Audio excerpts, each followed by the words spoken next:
ಕರ್ತನಾದ ಯೇಸು ಕ್ರಿಸ್ತನಲ್ಲಿರುವಂತಹ ಎಲ್ಲ ಸಹೋದರ ಸಹೋದರಿಯರಿಗೆ ನನ್ನ ವಂದನೆಗಳು. ನಾವೀಗ ನಮ್ಮ ಪ್ರಕಟಣೆಯ ಅಧ್ಯಯನವನ್ನು ಮುಂದುವರಿಸ್ತಾ ಇದ್ದೇವೆ. 7ನೆಯ ಅಧ್ಯಾಯಕ್ಕೆ ಬಂದಿದ್ದೇವೆ. 6ನೇ ಅಧ್ಯಾಯದ 6ನೆಯ ಒಂದು ಮುದ್ರೆಯ ಚಿತ್ರಣದಲ್ಲಿ ನಾವು ನಾಶನದ ಅಂಚಿನಲ್ಲಿ ಭಯದಿಂದ ನಡುಗ್ತಾ ಇರುವಂತಹ ಒಂದು ಪ್ರಪಂಚವನ್ನು ನೋಡಿದ್ದೇವೆ. ಹಾಗೆ ಈಗ 7ನೆಯ ಒಂದು ಮುದ್ರೆಗೆ ಹೋಗುವುದಕ್ಕೆ ಮುಂಚೆ ಒಂದು ವಿರಾಮವಿರುವಂಥದ್ದನ್ನು ನಾವು ನೋಡ್ತೇವೆ. ಅದಕ್ಕೂ ಮುಂಚೆ ನಾನು ನಿಮಗೆ 7ನೆಯ ಅಧ್ಯಾಯವನ್ನು ಕನ್ನಡ ಬೈಬಲ್ನಿಂದ ಮೊದಲನೆಯ 8 ವಚನಗಳನ್ನು ನಾನು ನಿಮಗೋಸ್ಕರ ಓದ್ತೇನೆ. ಪ್ರಕಟಣೆ 7ನೆಯ ಅಧ್ಯಾಯ ರಕ್ಷಣೆಯನ್ನು ಹೊಂದಿದ ಯಹೂದ್ಯರನ್ನು ಅನ್ಯ ಜನರನ್ನು ಕುರಿತದ್ದು. ಇದಾದ ಮೇಲೆ 4 ಮಂದಿ ದೇವದೂತರು ಭೂಮಿಯ 4 ದಿಕ್ಕುಗಳಲ್ಲಿ ನಿಂತುಕೊಂಡು ಭೂಮಿಯ ಮೇಲಾಗಲಿ ಸಮುದ್ರದ ಮೇಲಾಗಲಿ ಯಾವ ಮರದ ಮೇಲಾಗಲಿ ಗಾಳಿ ಬೀಸದಂತೆ ಭೂಮಿಯ ಚತುರ್ದಿಕ್ಕುಗಳ ಗಾಳಿಗಳನ್ನು ಹಿಡಿದಿರುವುದನ್ನು ಕಂಡೆನು. ಇದಲ್ಲದೆ ಮತ್ತೊಬ್ಬ ದೇವದೂತನು ಜೀವ ಸ್ವರೂಪನಾದ ದೇವರ ಮುದ್ರೆಯನ್ನು ಹಿಡುಕೊಂಡು ಮೂಡಣ ದಿಕ್ಕಿನಿಂದ ಏರಿ ಬರುವುದನ್ನು ಕಂಡೆನು. ಅವನು ಭೂಮಿಯನ್ನು ಸಮುದ್ರವನ್ನು ಕೆಡಿಸುವುದಕ್ಕೆ ಅಧಿಕಾರ ಹೊಂದಿದ ಆ 4 ಮಂದಿ ದೇವದೂತರಿಗೆ, ನಾವು ನಮ್ಮ ದೇವರ ದಾಸರಿಗೆ ಹಣೆಯ ಮೇಲೆ ಮುದ್ರೆ ಹೊತ್ತುವ ತನಕ ಭೂಮಿಯನ್ನಾಗಲಿ ಸಮುದ್ರವನ್ನಾಗಲಿ ಮರಗಳನ್ನಾಗಲಿ ಕೆಡಿಸಬೇಡಿರಿ ಎಂದು ಮಹಾಶಬ್ದದಿಂದ ಕೂಗಿ ಹೇಳಿದನು. ಮುದ್ರೆ ಒತ್ತಿಸಿಕೊಂಡವರ ಸಂಖ್ಯೆಯು ಪ್ರಸಿದ್ಧವಾದಾಗ ನಾನು ಕೇಳಿದೆನು. ಇಸ್ರಾಯೇಲರ ಪ್ರತಿಯೊಂದು ಕುಲಕ್ಕೆ ಸೇರಿದವರು ಒತ್ತಿಸಿಕೊಂಡರು. ಅವರ ಸಂಖ್ಯೆ 1,44,000 ಮಂದಿ. ಯೂದನ ಕುಲದವರಲ್ಲಿ ಮುದ್ರೆ ಹಾಕಿಸಿಕೊಂಡವರು 12,000, ರೂಬೇನನ ಕುಲದವರಲ್ಲಿ 12,000, ಗಾದನ ಕುಲದವರಲ್ಲಿ 12,000, ಆಶೇರನ ಕುಲದವರಲ್ಲಿ 12,000, ನೆಫ್ತಲಿಮನ ಕುಲದವರಲ್ಲಿ 12,000, ಮನಸ್ಸೆಯ ಕುಲದವರಲ್ಲಿ 12,000, ಸಿಮೆಯೋನನ ಕುಲದವರಲ್ಲಿ 12,000, ಲೇವಿಯ ಕುಲದವರಲ್ಲಿ 12,000, ಇಸ್ಸಾಕಾರನ ಕುಲದವರಲ್ಲಿ 12,000, ಜೆಬುಲೋನನ ಕುಲದವರಲ್ಲಿ 12,000, ಯೋಸೇಫನ ಕುಲದವರಲ್ಲಿ 12,000, ಬೆನ್ಯಾಮೀನನ ಕುಲದವರಲ್ಲಿ ಮುದ್ರೆ ಹಾಕಿಸಿಕೊಂಡವರು 12,000 ಮಂದಿ ಇದ್ದರು. ನಾವಿಲ್ಲಿ ನೋಡ್ತೇವೆ 4 ಜನ ದೇವದೂತರು ಭೂಮಿಯ ಮೇಲಾಗಲಿ ಅಥವಾ ಸಮುದ್ರದ ಮೇಲಾಗಲಿ ಅಥವಾ ಯಾವ ಮರದ ಮೇಲಾಗಲಿ ಗಾಳಿ ಬೀಸದ ಹಾಗೆ ಭೂಮಿಯ ಚತುರ್ದಿಕ್ಕುಗಳ ಗಾಳಿಗಳನ್ನು ಹಿಡಿದಿರುವಂಥದ್ದನ್ನು ಯೋಹಾನನು ನೋಡುವಂಥದ್ದು. ಇದು ಡಿಸ್ಟ್ರಕ್ಟಿವ್ ಫೋರ್ಸಸ್ ಅಥವಾ ವಿನಾಶಕಾರಿ ಶಕ್ತಿಗಳು ಯಾವುದೇ ರೀತಿಯಲ್ಲಿ ಬರದ ಹಾಗೆ ಅವರು ತಡೆದಿರುವಂಥದ್ದನ್ನು ನಾವು ಇದನ್ನು ನೋಡ್ಬೋದು. 4 ಅನ್ನುವಂಥದ್ದು 4 ಗಾಳಿಗಳು ಅನ್ನುವಂಥದ್ದನ್ನು ಕುರಿತಾಗಿ ನಾವು ಎಜೆಕಿಯಲ 37:9 ನಾವು ನೋಡ್ತೇವೆ. ಹಾಗೆ ಯೆರೆಮೀಯ 49:36 ಕೂಡ ನೋಡ್ತೇವೆ. ಅಷ್ಟೇ ಅಲ್ಲದೆ ಈ 4 ಗಾಳಿಗಳು ಅನ್ನುವಾಗ ಅವು ಒಂದು ವಿನಾಶಕಾರಿ ಶಕ್ತಿಗಳನ್ನು ಸೂಚಿಸುವಂಥವು. ವಿನಾಶ ಬರುವುದಕ್ಕಿಂತ ಮುಂಚೆ ಜೀವ ಸ್ವರೂಪನಾದ ದೇವರ ಮುದ್ರೆಯನ್ನು ಹಿಡಿದುಕೊಂಡು ಮೂಡಣ ದಿಕ್ಕಿನಿಂದ ಬರುವಂತಹ ಇನ್ನೊಬ್ಬ ದೇವದೂತನನ್ನು ಕೂಡ ನಾವು ನೋಡ್ತೇವೆ. ಅವನಿಗೆ ಹೇಳುವಂತಹ ಒಂದು ಮಾತುಗಳನ್ನು ಕೇಳ್ರಿ. ನಮ್ಮ ದೇವರ ದಾಸರಿಗೆ ಹಣೆಯ ಮೇಲೆ ಮುದ್ರೆಯನ್ನು ಒತ್ತುವ ತನಕ ಭೂಮಿಯನ್ನಾಗಲಿ ಸಮುದ್ರವನ್ನಾಗಲಿ ಅಥವಾ ಮರಗಳನ್ನಾಗಲಿ ಕೆಡಿಸಬೇಡ್ರಿ ಎನ್ನುವಂತಹದ್ದು. ಅಂದರೆ ಅದೊಂದು ದೇವರ ಕಾಪಾಡುವಿಕೆಯನ್ನು, ಆತನ ಜನರನ್ನು ಆತನು ಕಾಪಾಡುವಂಥದ್ದನ್ನು ಸೂಚಿಸುವಂಥದ್ದಾಗಿದೆ. ಹಾಗೆ ಈ ಸಂದರ್ಭದಲ್ಲಿ ಆ ಮುದ್ರೆಯನ್ನು ಒತ್ತಿಸಿಕೊಂಡಂಥವರು, ಅದರಲ್ಲೂ ಕೂಡ ವಿಶೇಷವಾಗಿ 1,44,000 ಜನರು ಯಹೂದ್ಯರು ಒತ್ತಿಸಿಕೊಳ್ಳುವಂಥದ್ದನ್ನು ಬಹಳ ಸ್ಪಷ್ಟವಾಗಿ ನೋಡಿದ್ದೇವೆ. ಸಾಂಕೇತಿಕವಾಗಿ ಆದರೂ ಕೂಡ ಹೇಳೋ ಪ್ರಕಾರ ಈ 4 ಅನ್ನುವಂಥದ್ದು ಪ್ರಪಂಚವನ್ನು ಅಥವಾ ದೇವರ ದೃಷ್ಟಿಯಲ್ಲಿ ಕಂಡುಬರುವಂತಹ ಒಂದು ದೇವರ ಸೃಷ್ಟಿಯನ್ನು ಸೂಚಿಸುವಂತಹ ಒಂದು ಸಂಖ್ಯೆ. 4 ದಿಕ್ಕುಗಳು, 4 ಋತುಗಳು, ಹಾಗೆ 4 ಗಾಳಿಗಳು, ಹಾಗೆಯೇ 3 ಎನ್ನುವಂಥದ್ದು ದೇವರನ್ನು ಸೂಚಿಸುವಂಥದ್ದು. ಈ 3 × 4 ಅಂದಾಗ 12 ಆಗುವಂಥದ್ದನ್ನು ನೋಡಿ, ಹಾಗೆಯೇ 12 × 12 ಅಂದಾಗ 12ರಿಂದ 12 ಗುಣಾಕಾರ ಮಾಡಿದಾಗ 144 ಆಗುವಂಥದ್ದನ್ನು ನೋಡಿ, ಹಾಗೆಯೇ ಇನ್ನೊಂದು ವಿಷಯವನ್ನು ಕೂಡ ನಾವು ನೋಡಬೇಕು. ಅದೇನೆಂದರೆ 10 ಅನ್ನುವಂಥದ್ದು, 10 ಅನ್ನುವಂತಹ ಸಂಖ್ಯೆ. ಹಾಗೆಯೇ ಈ 10 ಅನ್ನುವಂತಹ ಒಂದು ಸಂಖ್ಯೆ 10 ಮತ್ತು ಅದರ ಹೈಯರ್ ಪವರ್ಸ್ ಅಂದರೆ 10, 100, 1000 ಹೀಗೆ ಈ ಸಂಖ್ಯೆಗಳು ಒಂದು ಮಾನವ ಸಂಪೂರ್ಣತೆಯನ್ನು ಸೂಚಿಸುವಂಥದ್ದು, ಅಂದರೆ ಹ್ಯೂಮನ್ ಕಂಪ್ಲೀಷನ್ನ ಸೂಚಿಸುವಂತಹ ಸಾಂಕೇತಿಕ ಭಾಷೆ ಅನ್ನುವಂಥದ್ದನ್ನು ಗಮನದಲ್ಲಿಡಿ. ಹಾಗೆ ಇಲ್ಲಿ 1,44,000 ಜನರು ಅನ್ನುವಂಥದ್ದು ಒಂದು ಜನಸಂಖ್ಯೆ ಇಡೀ ಒಂದು ವಿಶ್ವದಲ್ಲಿರುವಂತಹ ಕರ್ತನ ಎಲ್ಲ ಸೇವಕರನ್ನು ಮುದ್ರೆ ಒತ್ತಿಸಿಕೊಂಡವರನ್ನು ಪ್ರತಿನಿಧಿಸುವಂತಹ ಸಂಖ್ಯೆ ಎನ್ನುವಂತಹ ಒಂದು ವ್ಯಾಖ್ಯಾನ ಕೂಡ ಇದೆ. ಅಂದರೆ ವಿಶ್ವಾಸಿಗಳಾದಂತಹ ಈ ಸಂದರ್ಭದಲ್ಲಿ ವಿಶ್ವಾಸಿಗಳಾದಂತಹ ಎಲ್ಲ ಜನರನ್ನು ಸೂಚಿಸುವಂತಹ ಒಂದು ಸಾಂಕೇತಿಕ ಸಂಖ್ಯೆ. ಹಾಗೆಯೇ ಮಹಾ ಸಂಕಟ ಕಾಲದ ಪ್ರಾರಂಭದಲ್ಲಿ ಸಾಮಾನ್ಯವಾಗಿ ಈ ಮೊದಲನೇ 6 ಒಂದು ಮುದ್ರೆಗಳ ಒಂದು ಸಮಯವನ್ನು ಒಂದು 7 ವರ್ಷದ ಸಂಕಟ ಕಾಲದ ಮೊದಲನೆಯ ಅರ್ಧ ಭಾಗ ಎಂದು ಅರ್ಥೈಸಲಾಗಿದೆ. ಹಾಗೆ ಮಹಾ ಸಂಕಟ ಕಾಲದ ಪ್ರಾರಂಭದಲ್ಲಿ ಭೂಮಿಯ ಮೇಲಿದ್ದು ನಾಶನದಿಂದ ತಪ್ಪಿಸಿಕೊಳ್ಳುವಂತಹ ಒಂದು ಮುದ್ರೆಯನ್ನು ಹೊಂದಿದ ಎಲ್ಲ ಇಸ್ರಾಯೇಲರ ಸಾಂಕೇತಿಕ ಸಂಖ್ಯೆ ಅನ್ನುವಂತಹ ವ್ಯಾಖ್ಯಾನ ಕೂಡ ಇದೆ. ಅಷ್ಟೇ ಅಲ್ಲದೆ ಮಹಾ ಸಂಕಟ ಕಾಲದ ಪ್ರಾರಂಭದಲ್ಲಿದ್ದು ಯೇಸು ಕ್ರಿಸ್ತನ ವಿಮೋಚನಾ ಸಂದೇಶವನ್ನು ಸಾರುವಂತಹ ಉದ್ದೇಶಕ್ಕಾಗಿ ನಾಶನದಿಂದ ತಪ್ಪಿಸಿಕೊಳ್ಳಲು ಮುದ್ರೆ ಹಾಕಿಸಿಕೊಂಡ ಯಹೂದ್ಯರ ನಿಜ ಸಂಖ್ಯೆ ಅಂದರೆ ಅಕ್ಷರಶಃವಾಗಿ ನಿಜವಾದಂತಹ ಸಂಖ್ಯೆ ಅನ್ನುವಂಥದ್ದು ಕೂಡ ಒಂದು ವ್ಯಾಖ್ಯಾನ ಇದೆ. ಈ ಒಂದು ವ್ಯಾಖ್ಯಾನಗಳನ್ನು ನಾವು ನೋಡಬೇಕಾದ್ರೆ ಅದರಲ್ಲೂ ಕೂಡ ಈ ಸುಮಾರು ಕರ್ತನಾದ ದೇವರು ಇಷ್ಟೊಂದು ವಚನಗಳಲ್ಲಿ 4-5ನೇ ವಚನದಿಂದ ನೀವು ನೋಡ್ತೀರಿ 8ನೇ ವಚನಗಳವರೆಗೆ ಈ ಎಲ್ಲ ವಚನಗಳಲ್ಲಿ ಒಂದು ವಿವರಿಸಿರುವಂತಹ ಎಲ್ಲ ಕುಲದವರ ಬಗ್ಗೆ ಈ ವಿಷಯವನ್ನು ಗಮನಿಸಿದಾಗ ಇದಕ್ಕೊಂದು ವಿಶೇಷವಾದ ಅರ್ಥ ಇದೆ ಅನ್ನುವಂಥದ್ದು. ಹಾಗೆ ಕರ್ತನಾದ ದೇವರು ಕೆಲವು ಸಂದೇಶಗಳನ್ನು ಈ ವಚನಗಳ ಮೂಲಕ ನೀಡ್ತಾ ಇದ್ದಾನೆ ಅನ್ನುವಂಥದ್ದನ್ನು ನಾವು ಗಮನಿಸಬಹುದು. ನಾವು ಇದರ ನಂಬಿಕೆಗೆ ಕಾರಣ ಏನಂತಂದರೆ ಈ ಒಂದು 12 ಕುಲಗಳಿಂದ ಆಯಲ್ಪಡುವಂತಹ ಈ ಜನರುಗಳು ಹಾಗೆಯೇ ಕೆಲವು ಕುಲಗಳನ್ನು ಇಲ್ಲಿ ಬಿಟ್ಟು ಹೋಗಿರುವಂತಹ ವಿಷಯ, ಹಾಗೆ ಒಂದು ಲೇವಿಯರ ಕುಲವನ್ನು ಸೇರಿಸಿರುವಂತಹದ್ದು, ಈ ಎಲ್ಲ ಸಂಗತಿಗಳನ್ನ ನೋಡಿದಾಗ ಇಷ್ಟೊಂದು ಸುದೀರ್ಘವಾದ ವಿವರಣೆಯನ್ನು ಕೊಡಲಿಕ್ಕೆ ಕರ್ತನಿಗೆ ತನ್ನದೇ ಆದ ಒಂದು ಕಾರಣ ಇದೆ ಅನ್ನುವಂಥದ್ದಕ್ಕೆ ನಾವು ಪ್ರಮುಖತೆಯನ್ನು ಕೊಡಬೇಕಾಗತ್ತೆ. ಹಾಗೆ ಇಲ್ಲಿ ಒಂದು ಪ್ರಮುಖವಾದಂಥ ಇನ್ನೊಂದು ಅಂಶ ಏನಂತಂದರೆ ದಾನನ ಕುಲವನ್ನು ಬಿಡಲಾಗಿದೆ. ಏಕೆ ಅನ್ನುವಂತಹ ಒಂದು ಪ್ರಶ್ನೆ ಬರುತ್ತೆ. ಎಲ್ಲರ ಕುಲ ಬೇರೆಯವರ ಕುಲಗಳಿವೆ, ಆದರೆ ದಾನನ ಕುಲವನ್ನು ಬಿಡಲಾಗಿದೆ. ಒಂದು ವಿಷಯವನ್ನು ಗಮನದಲ್ಲಿಡಿ, ಅದೇನೆಂದರೆ ದಾನನು ವಿಗ್ರಹಾರಾಧನೆಗೆ ನಿಂತಂತಹವನು. ಇವನ ಕುಲದವರು ಮೊದಲನೇ ಬಾರಿಗೆ ವಿಗ್ರಹಾರಾಧನೆಯನ್ನು ಸ್ಥಾಪಿಸಿದ್ದನ್ನು ಹಾಗೆ ಅದನ್ನು ಮುಂದುವರಿಸಿದ್ದನ್ನು ನೀವು ನ್ಯಾಯಸ್ಥಾಪಕರಲ್ಲಿ 18ನೇ ಅಧ್ಯಾಯ 30ನೇ ವಚನ ಹಾಗೆ 1 ಅರಸು 12:29 ಇದನ್ನು ನೋಡಬಹುದು. ಕರ್ತನನ್ನು ಬಿಟ್ಟು ವಿಗ್ರಹಾರಾಧನೆಗೆ ಹೋದಂತಹ ಒಂದು ಕುಲ. ಹಾಗೆಯೇ ಯಹೂದ್ಯರ ಒಂದು ಪರಂಪರೆಯ ಪ್ರಕಾರ ಕ್ರಿಸ್ತ ವಿರೋಧಿ ಅಥವಾ ಆ್ಯಂಟಿ ಕ್ರೈಸ್ಟ್ ದಾನನ ಕುಲದಿಂದ ಬರ್ತಾನೆ ಅನ್ನುವಂತಹ ಒಂದು ನಂಬಿಕೆ ಇದೆ ಯಹೂದ್ಯರಲ್ಲಿ.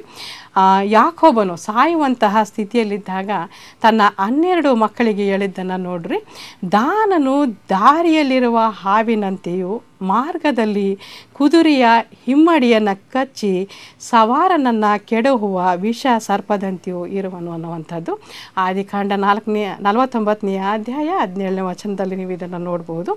ಹಾಗೆಯೇ ಯೆರೆಮೀಯ 8:12 ಕೂಡ ಅಂತಹ ಪ್ರವಾದನೆಯನ್ನು ಸೂಚಿಸುವಂಥದ್ದು ಕೂಡ ಗಮನಾರ್ಹವಾಗಿದೆ. ವೈರಿಯ ಕುದುರೆಗಳ ಬುಸುಗಾಟವು ದಾನಿನಿಂದ ಕೇಳಬರುತ್ತಿದೆ, ತುರಂಗಗಳ ಕೆನೆತದ ಶಬ್ದಕ್ಕೆ ದೇಶವೆಲ್ಲ ಕಂಪಿಸುತ್ತದೆ. ಶತ್ರುಗಳು ಬಂದರು, ಸೀಮೆಯನ್ನು ಅದರಲ್ಲಿರುವ ಸಮಸ್ತವನ್ನು ಪಟ್ಟಣದ ನಿವಾಸಿಗಳನ್ನು ನುಂಗಿಬಿಟ್ಟರು. ದಾನನ ಕುಲದಿಂದ ಆ್ಯಂಟಿ ಕ್ರೈಸ್ಟ್ ಅಥವಾ ಕ್ರಿಸ್ತ ವಿರೋಧಿ ಬರಬಹುದು, ಅಥವಾ ಅವನ ಕುಲದವರು ಆ್ಯಂಟಿ ಕ್ರೈಸ್ಟ್ ಅಥವಾ ಕ್ರಿಸ್ತ ವಿರೋಧಿಗೆ ಒಂದು ಅಸ್ತ್ರವಾಗಿ ಇಸ್ರಾಯೇಲರ ವಿರುದ್ಧವಾಗಿ ಕೆಲಸ ಮಾಡಬಹುದು ಅನ್ನುವಂತಹ ಒಂದು ಹೇಳಿಕೆ ಇದೆ. ಹಾಗೆಯೇ ಹಿಪ್ಪೋಲಿಟಸ್ ಅನ್ನುವಂತಹ ಒಬ್ಬ ಭಕ್ತರು ಹೇಳಿರೋ ಹಾಗೆ ಕ್ರಿಸ್ತನು ಯಹೂದ್ಯರ ಕುಲದಲ್ಲಿ ಜನಿಸಿದ ಹಾಗೆ ಆ್ಯಂಟಿ ಕ್ರೈಸ್ಟ್ ಅಥವಾ ಕ್ರಿಸ್ತ ವಿರೋಧಿಯು ದಾನನ ಕುಲದಿಂದ ಜನಿಸುವನು ಅನ್ನುವಂತಹ ಒಂದು ಹೇಳಿಕೆ ಇದೆ. ಹಾಗೆ ನಾವು ಒಂದು ರೀತಿಯಲ್ಲಿ 12 ಜನ ಅಪೊಸ್ತಲರ ಮಧ್ಯದಲ್ಲಿ ಇಸ್ಕರಿಯೋತ ಯೋಧನಿದ್ದ ಹಾಗೆ ಈ ದಾನನು 12 ಜನ ಯಾಕೋಬನ ಮಕ್ಕಳ ಮಧ್ಯದಲ್ಲಿ ಮೋಸಗಾರನಂತಿರುವಂಥದ್ದನ್ನು ಗಮನಿಸಬಹುದು. ಹೀಗೆ ಮತ್ತು ಎಫ್ರಾಯಿಮನ ಕುಲವನ್ನು ಕೂಡ ಈ ಒಂದು ಲಿಸ್ಟ್ನಿಂದ ಬಿಡಲಾಗಿದೆ. ಇಸ್ರಾಯೇಲರ ಪರಂಪರೆಯ ಪ್ರಕಾರ ಎಫ್ರಾಯಿಮ್ ಕುಲ ನಶಿಸಿ ಹೋಗಿದೆ, ಅಸ್ತಿತ್ವದಲ್ಲಿಲ್ಲ.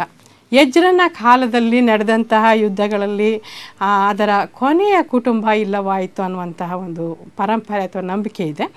ಹಾಗೆ ಮನಸ್ಸೆಯ ಹೆಸರನ್ನು ಸೇರಿಸಲಾಗಿದೆ, ಎಫ್ರಾಯಿಮನ ಬದಲು ಯೋಸೇಫನ ಹೆಸರನ್ನು ಸೇರಿಸಲಾಗಿದೆ ಅನ್ನುವಂಥದ್ದನ್ನು ಕೂಡ ಗಮನಿಸಿ. ಇದು ಯೋಸೇಫನ ಸಂತತಿಯಲ್ಲಿ ಮನಸ್ಸೆ ಮತ್ತು ಎಫ್ರಾಯಿಮನ ಬಿಟ್ಟು ಇತರರು ಕೂಡ ಇದ್ದರು ಅನ್ನುವಂಥದ್ದನ್ನು ನಾವು ನೋಡಬಹುದು. ಅದು ಈ ಯಾಕೋಬನು ಸಾಯುವಂತಹ ಸಮಯದಲ್ಲಿ ಇಬ್ಬರನ್ನು ದತ್ತು ತೆಗೆದುಕೊಂಡದ್ದನ್ನು ಕೂಡ ಈ ಸಮಯದಲ್ಲಿ ನಾವು ಜ್ಞಾಪಿಸ್ಕೊಳ್ಬೋದು. ಹಾಗೆ ಇನ್ನೊಂದು ಪ್ರಮುಖ ಅಂಶ ಅಂದರೆ ಲೇವಿಯ ಕುಲವನ್ನು ಸೇರಿಸಲಾಗಿದೆ.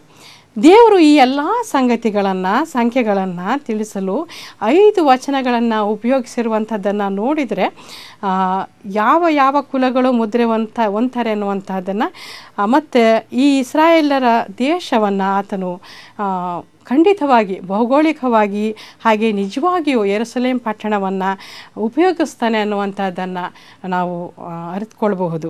ಇದಾದ ನಂತರ ಇನ್ನೊಂದು ದರ್ಶನವನ್ನು ನೋಡ್ತಾ ಇದ್ದೇವೆ. ಅದಕ್ಕೂ ಮುಂಚೆ ಕರ್ತನಾದ ದೇವರು ತನಗಾಗಿರುವಂತಹ ದೇವರ ದಾಸರಿಗೆ ಒಂದು ಮುದ್ರೆಯನ್ನು ಹೊತ್ತಿ ಅವರು ನನ್ನವರು ಅನ್ನುವಂತಹ ಒಂದು ಭದ್ರತೆಯನ್ನು ಕೊಡುವಂಥದ್ದನ್ನು ನಾವಿಲ್ಲಿ ನೋಡ್ತಾ ಇದ್ದೇವೆ. ಹಾಗೆ ಈ 1,44,000 ಜನರು ಒಂದು ದೊಡ್ಡ ಸಾಕ್ಷಿಗಳಾಗಿ ಕೆಲಸ ಮಾಡುವಂಥದ್ದು ಕೂಡ ನಾವು ಚಿತ್ರಿಸಿಕೊಳ್ಬೋದು. ಯಾಕೆ ಅಂದರೆ ಕರ್ತನಾದ ಯೇಸು ಕ್ರಿಸ್ತನು ಮೊದಲನೆಯ ಶತಮಾನದಲ್ಲಿ ಕೇವಲ 12 ಜನ ಒಂದು ಯೆಹೂದ್ಯರಿಂದ ಪ್ರಾರಂಭಿಸಿದಂತಹ ಶಿಷ್ಯರ ಸಂಖ್ಯೆಯಿಂದ ಪ್ರಾರಂಭಿಸಿದಂತಹ ಒಂದು ಸಂಗತಿ ನಮಗೆ ತಿಳಿದಿದೆ.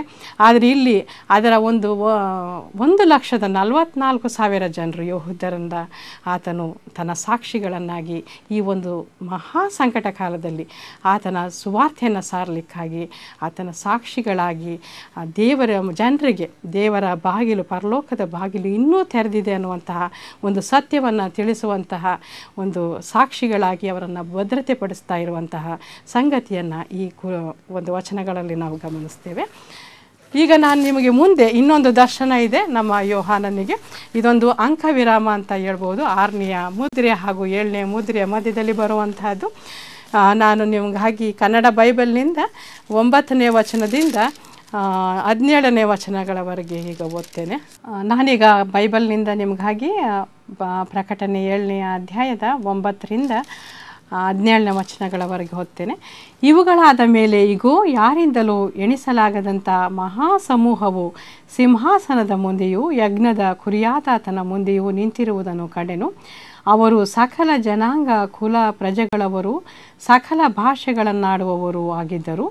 ಅವರು ಬಿಳಿ ನಿಲುವಂಗಿಗಳನ್ನು ತೊಟ್ಟುಕೊಂಡು ತಮ್ಮ ಕೈಗಳಲ್ಲಿ ಖರ್ಜೂರದ ಗರಿಗಳನ್ನು ಹಿಡಿದುಕೊಂಡಿದ್ದರು.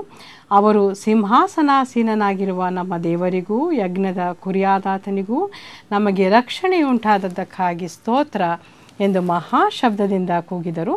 ಅಷ್ಟರಲ್ಲಿ ದೇವದೂತರೆಲ್ಲರೂ, ಸಿಂಹಾಸನವು, ಹಿರಿಯರು, 4 ಜೀವಿಗಳು ಇವುಗಳ ಸುತ್ತಲೂ ನಿಂತುಕೊಂಡಿದ್ದರು. ಅವರು ಸಿಂಹಾಸನದ ಮುಂದೆ ಅಡ್ಡಬಿದ್ದು, ಆಮೇನ್, ಸ್ತೋತ್ರವು, ಪ್ರಭಾವವು, ಜ್ಞಾನವು, ಕೃತಜ್ಞತಾಸ್ತುತಿಯು, ಮಾನವು, ಬಲವು, ಶಕ್ತಿಯು ನಮ್ಮ ದೇವರಿಗೆ ಯುಗಯುಗಾಂತರಗಳಲ್ಲಿಯೂ ಇರಲಿ, ಆಮೇನ್ ಎಂದು ಹೇಳುತ್ತಾ ದೇವರನ್ನು ಆರಾಧಿಸಿದರು. ಇದನ್ನು ನೋಡಿ ಹಿರಿಯರಲ್ಲಿ ಒಬ್ಬನು, ಬಿಳಿ ನಿಲುವಂಗಿಗಳನ್ನು ತೊಟ್ಟುಕೊಂಡಿರುವವರಾದ ಇವರು ಯಾರು, ಎಲ್ಲಿಂದ ಬಂದರು ಎಂದು ನನ್ನನ್ನು ಕೇಳಲು, ಅಯ್ಯ, ನೀನೇ ಬಲ್ಲೆ ಅಂದೆನು. ಅವನು ನನಗೆ, ಇವರು ಆ ಮಹಾಹಿಂಸೆಯನ್ನು ಅನುಭವಿಸಿ ಬಂದವರು, ಯಜ್ಞದ ಕುರಿಯಾದಾತನ ರಕ್ತದಲ್ಲಿ ತಮ್ಮ ನಿಲುವಂಗಿಗಳನ್ನು ತೊಳೆದು ಶುಭ್ರ ಮಾಡಿಕೊಂಡಿದ್ದಾರೆ. ಈ ಕಾರಣದಿಂದ ಅವರು ದೇವರ ಸಿಂಹಾಸನದ ಮುಂದೆ ಇದ್ದುಕೊಂಡು ಆತನ ಆಲಯದಲ್ಲಿ ಹಗಲಿರುಳು ಆತನ ಸೇವೆ ಮಾಡುತ್ತಾ ಇದ್ದಾರೆ. ಸಿಂಹಾಸನದಲ್ಲಿ ಕೂತಿರುವಾತನು ಗುಡಾರದಂತೆ ಅವರನ್ನು ಆವರಿಸುವನು. ಇನ್ನು ಮೇಲೆ ಅವರಿಗೆ ಹಸಿವೆ ಇಲ್ಲ, ಬಾಯಾರಿಕೆ ಇಲ್ಲ. ಅವರಿಗೆ ಬಿಸಿಲಾದರೂ ಯಾವ ಜಳವಾದರೂ ಬಡಿಯುವುದಿಲ್ಲ. ಸಿಂಹಾಸನದ ಮಧ್ಯದಲ್ಲಿರುವ ಯಜ್ಞದ ಕುರಿಯಾದಾತನು ಅವರಿಗೆ ಕುರುಬನಂತಿದ್ದು ಜೀವ ಜಲದ ಹೊರತೆಗಳ ಬಳಿಗೆ ನಡೆಸುತ್ತಾನೆ. ದೇವರು ಅವರ ಕಣ್ಣೀರನ್ನೆಲ್ಲ ಒರೆಸಿಬಿಡುವನು ಎಂದು ಹೇಳಿದನು. ಈ ಒಂದು ಸಮಯದಲ್ಲಿ 9ನೇ ವಚನದಲ್ಲಿ ಹೇಳಿರೋ ಹಾಗೆ ಯೋಹಾನನ್ನು ನೋಡ್ತಾ ಇರುವಂತಹ ಒಂದು ದೊಡ್ಡ ಸಮೂಹವನ್ನು ನೋಡ್ರಿ. ಅವರು ಯಜ್ಞದ ಕುರಿಯಾದಾತನ ಮುಂದೆ, ಸಿಂಹಾಸನದ ಮುಂದೆ ನಿಂತಿರುವಂತಹ ಒಂದು ದರ್ಶನವನ್ನು ನೋಡಿ, ಅವರು ಸಕಲ ಜನಾಂಗ ಕುಲ ಪ್ರಜೆಗಳವರು ಅಂದಾಗ ಅವರು ಎಲ್ಲ ದೇಶಗಳಿಂದ ಬಂದಂತಹ, ಎಲ್ಲ ಭಾಷೆಗಳಿಂದ ಬಂದಂತಹ, ಎಲ್ಲ ಜನಾಂಗ ಕುಲಗಳಿಂದ ಬಂದಂತಹ ಜನರು ಅನ್ನುವಂಥದ್ದು ಭಾಳ ಸ್ಪಷ್ಟ. ಹಾಗೆಯೇ ಅವರು ಬಿಳಿ ನಿಲುವಂಗಿಗಳನ್ನು ತೊಟ್ಟುಕೊಂಡು ತಮ್ಮ ಕೈಗಳಲ್ಲಿ ಖರ್ಜೂರದ ಗರಿಗಳನ್ನು ಹಿಡಿದುಕೊಂಡಿದ್ರು ಅನ್ನುವಂಥದ್ದು ಬಹಳ ಆಸಕ್ತಿಕರವಾದಂತಹ ವಿಷಯ. ಕೆಲವರು ಇವರನ್ನು ಸಭೆ ಎತ್ತಲ್ಪಟ್ಟ ನಂತರ ಕ್ರಿಸ್ತನ ಬಳಿಗೆ ರಕ್ಷಣೆ ಹೊಂದಿದವರು ಅಂತ ಒಂದು ವ್ಯಾಖ್ಯಾನ ಇದೆ. ಹಾಗೆ ಅವರ ಕೈಯಲ್ಲಿರುವಂತಹದ್ದು ಖರ್ಜೂರದ ಕರಿಗಳು ಅನ್ನುವಂತಹ ಒಂದು ಸತ್ಯವಿದೆ. ಅದೇನೆಂದರೆ ಇವರು ಸಭೆಗಿಂತ ಭಿನ್ನರಾದವರು ಅನ್ನುವಂತಹ ಒಂದು ಸತ್ಯ. ಯಾಕೆ ಅಂದರೆ ಸಭೆಗೆ ಒಂದು ಕಿರೀಟವನ್ನು ಕೊಡಲಾಗುತ್ತೆ, ಆದರೆ ಇವರ ಕೈಯಲ್ಲಿರುವಂತಹದ್ದು ಬರೀ ಖರ್ಜೂರದ ಗರಿಗಳು ಅನ್ನುವಂತಹದ್ದು. ಇವರು ಯಾರು ಎನ್ನುವಂಥದ್ದನ್ನು ಈ ಒಂದು ವಾಕ್ಯ ಭಾಗದಲ್ಲಿಯೇ ನಾವು ನೋಡಿದ್ದೇವೆ. ಯೋಹಾನನ ಒಂದು ಬಹುಶಃ ಆಶ್ಚರ್ಯದಿಂದ ಯೋಹಾನನು ನೋಡ್ತಾ ಇರಬಹುದು ಅಂತ ಕಾಣಿಸ್ತದೆ. ಆ ಒಂದು ಸಮಯದಲ್ಲಿ ಆತನಿಗೆ ಬರುವಂತಹ ಒಂದು ಉತ್ತರ ಈ ಒಂದು ಸಮೂಹನ ಕುರಿತ ಹಾಗೆ ಈ ಮಹಾಹಿಂಸೆಯನ್ನು ತಾಳಿಕೊಂಡು ಅವರು ಕ್ರಿಸ್ತನ ಬಳಿಗೆ ಬಂದಂತಹವರು ಎಲ್ಲ ದೇಶಗಳಿಂದ, ಎಲ್ಲ ಭಾಷೆಗಳಿಂದ, ಎಲ್ಲ ಕುಲಗಳಿಂದ, ಜನಾಂಗಗಳಿಂದ ಬಂದಂತಹ ಜನರು ಮೊದಲನೆಯ ಒಂದು 6 ಮುದ್ರೆಗಳನ್ನು ಒಡೆಯುವಾಗ ನಡೆಯುವಂತಹ ಒಂದು ಸಂಕಟದ ಸ್ಥಿತಿಗಳನ್ನು ನೆನೆಸ್ಕೊಳ್ರಿ. ಒಂದು ಕಡೆ ಮೋಸ ಮಾಡ್ತಾ ಮಾಡ್ತಾ ಮಾಡ್ತಾ ಹೋಗುವಂತಹ ಕ್ರಿಸ್ತ ವಿರೋಧಿಯು ಈಗಾಗಲೇ ಬಂದಿದ್ದಾನೆ. ಹಾಗೆಯೇ ಅವನು ವಿಜಯವನ್ನು ಕೂಡ ಸಾಧಿಸ್ತಾ ಹೋಗ್ತಾ ಇರುವಂತಹ ಒಂದು ವಿಷಯ ಇದೆ. ಹಾಗೆಯೇ ಅಲ್ಲಿ ಯುದ್ಧಗಳಾಗ್ತಾ ಇದ್ದಂತಹ ಸ್ಥಿತಿಯನ್ನು ನಾವು ನೋಡಿದ್ದೇವೆ.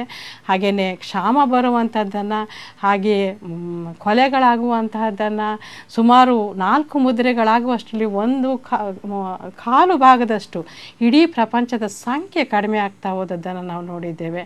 ಹಾಗೆಯೇ 6ನೇ ಅಧ್ಯಾಯದಲ್ಲಿ ಇಡೀ ಭೂಮಿಯನ್ನು, ಆಕಾಶವನ್ನು ದೇವರು ಅಲುಗಾಡಿಸಿಬಿಟ್ಟಂತಹ ಒಂದು ರೀತಿಯನ್ನು ಕೂಡ ನಾವು 6ನೆಯ ಮುದ್ರೆಯಲ್ಲಿ ನೋಡ್ತೇವೆ. ಈಗ ಈ ಎಲ್ಲವನ್ನು ನೋಡಿದ ನಂತರ ಖಂಡಿತವಾಗಿ ಕರ್ತನಾದ ಯೇಸು ಕ್ರಿಸ್ತನೇ ನಿಜವಾದ ರಕ್ಷಕನು ಅನ್ನುವಂತಹ ಒಂದು ಸತ್ಯವನ್ನು ತಿಳಿದುಕೊಂಡು ಬಂದಂತಹ ಈ ಮಹಾ ಸಮೂಹವನ್ನು ನಾವು ಇಲ್ಲಿ ನೋಡಬಹುದು. ಹಾಗೆಯೇ ಅವರಿಗೆ ದೇವರು ಯಾವ ರೀತಿಯಲ್ಲಿ ಒಂದು ಭದ್ರತೆಯನ್ನು, ಒಂದು ಸಂತೈಸುವಿಕೆಯನ್ನು ಕೊಡ್ತಾನೆ ಅನ್ನುವಂತಹದ್ದನ್ನು ಕೂಡ ನಾವು ಈ ವಚನಗಳಲ್ಲಿ ನೋಡಬಹುದು. ಅಷ್ಟೇ ಅಲ್ಲದೆ ಅಲ್ಲಿ ಆರಾಧನೆಯನ್ನು ಕೂಡ ಇದೆ. ಅವರು ಕೂಡ ಒಂದು ಆರಾಧಿಸುವಂತಹ ವಿಷಯಗಳನ್ನು ನೋಡಿ 10ನೆಯ ವಚನದಲ್ಲಿ ನೀವು ನೋಡ್ತೀರಿ, ಸಿಂಹಾಸನಾಸೀನನಾಗಿರುವ ನಮ್ಮ ದೇವರಿಗೂ ಯಜ್ಞದ ಕುರಿಯಾದಾತನಿಗೂ ನಮಗೆ ರಕ್ಷಣೆ ಉಂಟಾದದ್ದಕ್ಕಾಗಿ ಸ್ತೋತ್ರ ಎಂದು ಮಹಾಶಬ್ದದಿಂದ ಕೂಗುವಂತಹ ಒಂದು ಆರಾಧನೆ. ಕರ್ತನ ದೇವರು ಆ ಒಂದು ಸಂಕಟಗಳಿಂದ ತಮ್ಮನ್ನು ಪಾರು ಮಾಡಿದ್ದಕ್ಕಾಗಿ ಪ್ರೀತಿಯ ಸಹೋದರ ಸಹೋದರಿಯರೇ, ನಾವೀಗ ಕೃಪಾಕಾಲದಲ್ಲಿ ಇದ್ದು ಕರ್ತನನ್ನು ಅಂಗೀಕರಿಸಿದಂಥವರಾಗಿದ್ದೇವೆ. ಹಾಗೆಯೇ ಕೃಪಾಕಾಲದಲ್ಲಿ ಈ ಒಂದು ಕರ್ತನ ಸೇವೆ ಮಾಡುವಂತಹ ಒಂದು ದೊಡ್ಡ ಕೃಪೆಯನ್ನು ದೇವರು ನಮಗೆ ಕೊಟ್ಟಿದ್ದಾನೆ. ಆ ವಿಷಯವಾಗಿ ನಾವು ನಿಜವಾಗಿಯೂ ಕರ್ತನಿಗೆ ನಾವು ಕೃತಜ್ಞತೆಯನ್ನು ಸಲ್ಲಿಸಬೇಕು ಅನ್ನುವಂತಹದ್ದು. ಹಾಗೆಯೇ ಇದಾದ ನಂತರ ನೀವು ನೋಡ್ತೀರಿ 11ನೇ ವಚನದಲ್ಲಿ ದೇವದೂತರೆಲ್ಲರೂ ಕೂಡ ಸಿಂಹಾಸನ, ಹಿರಿಯರು ಮತ್ತು 4 ಜೀವಿಗಳು, ಈ ಜನರು ಇವರೆಲ್ಲರೂ ಇರುವಂತಹ ಈ ಸ್ಥಳದ ಸುತ್ತಲೂ ನಿಂತುಕೊಂಡಿರುವಂತಹ ದೇವದೂತರುಗಳನ್ನ ನೋಡ್ತೀರಿ. ಹಾಗೆಯೇ ಅಲ್ಲಿ 7 ರೀತಿಯ ಒಂದು 7-fold ಪ್ರೈಸಸ್ ಅಂದರೆ ಸ್ತೋತ್ರ, ಪ್ರಭಾವ, ಜ್ಞಾನ, ಕೃತಜ್ಞತಾ ಸ್ತುತಿ, ಮಾನ, ಬಲ, ಶಕ್ತಿ ಎಲ್ಲ 7 ಸಂಗತಿಗಳು ನಮ್ಮ ದೇವರಿಗೆ ಯುಗಾಂತರಗಳಲ್ಲಿಯೂ ಇರಲಿ ಅನ್ನುವಂತಹ ಒಂದು ದೇವದೂತರ ಒಂದು ಆರಾಧನೆಯನ್ನು ಕೂಡ ನಾವು ಈ ಒಂದು ಅಧ್ಯಾಯದಲ್ಲಿ ನೋಡ್ತೇವೆ. ಹಾಗೆಯೇ ಮುಂದೆ ಇದನ್ನು ಹಿರಿಯರಲ್ಲಿ ಕೇಳಿದಂತಹ ಪ್ರಶ್ನೆಯನ್ನು ನಾವು 13ನೇ ವಚನದಲ್ಲಿ ನೋಡ್ತೇವೆ. ಹಿರಿಯರಲ್ಲಿ ಒಬ್ಬನು ಕೇಳಿದಂತಹ ಬಿಳಿ ನಿಲುವಂಗಿಗಳನ್ನು ಅವರು ತೊಟ್ಟುಕೊಂಡಿದ್ದರು ಇವರು ಯಾರು ಅನ್ನುವಂಥದ್ದು.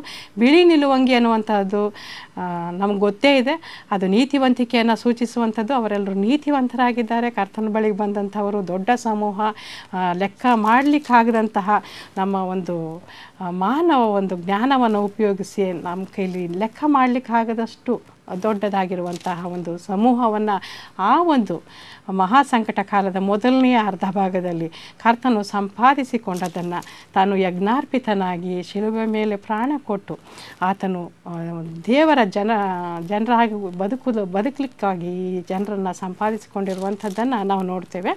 ಹಾಗೆಯೇ ಈ ಯಜ್ಞದ ಕುರಿಯಾತನ ಒಂದು ದೊಡ್ಡ ಕೃಪೆಯನ್ನು ನಾವು ಈಗಾಗಲೇ ಹೊಂದಿರುವುದಕ್ಕಾಗಿ ನಾವು ಕರ್ತನಿಗೆ ಸೇವೆಯನ್ನು ಸಲ್ಲಿಸೋಣ, ಹಾಗೆ ಆತನಿಗೆ ಸ್ತೋತ್ರವನ್ನು ಸಲ್ಲಿಸೋಣ.